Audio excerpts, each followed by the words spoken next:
ça, c'est vraiment un atout extraordinaire dans la vie. Oui, la joie. La joie Oui. et la foi. Et la foi. Et parce qu'en fait, quand on a la joie, on sait qu'on est sur son chemin de vie. Ça, c'est le critère.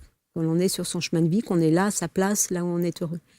Et quand on a moins la joie, on peut se dire, ah oui, qu'est-ce qui ne va pas dans ma vie et qu'est-ce que je dois changer? Parce qu'on est né pour être dans la joie, dans la paix, dans le bonheur. Hein. On n'est pas fait pour être malade, triste, malheureux et en mauvaise santé. On n'est pas né pour ça.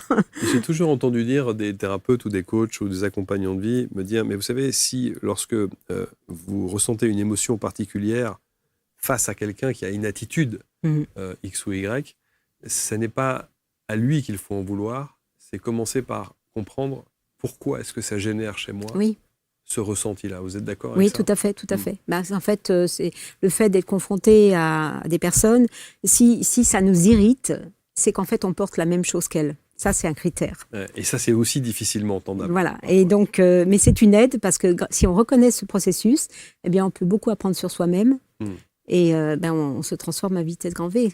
Ainsi, parce qu'on reconnaît ce qu'on porte en soi et que les autres nous révèlent. C'est des miroirs. Hein.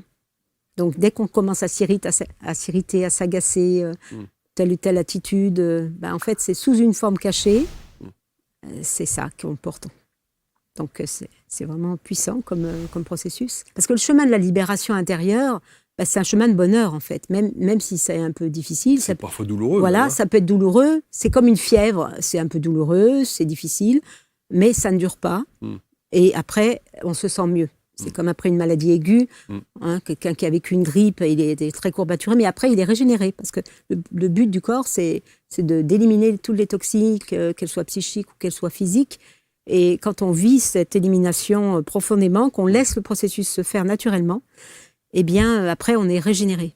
Parce que le corps a toujours cette impulsion à aller vers le mieux-être, vers la régénération.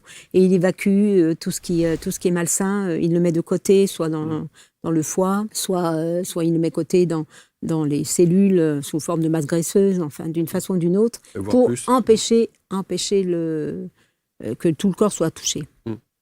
Donc ça répond à une logique formidable, la logique de la nature. Que si on la comprend, eh bien, de ce coup, on peut aller dans son sens. Ça nous aide.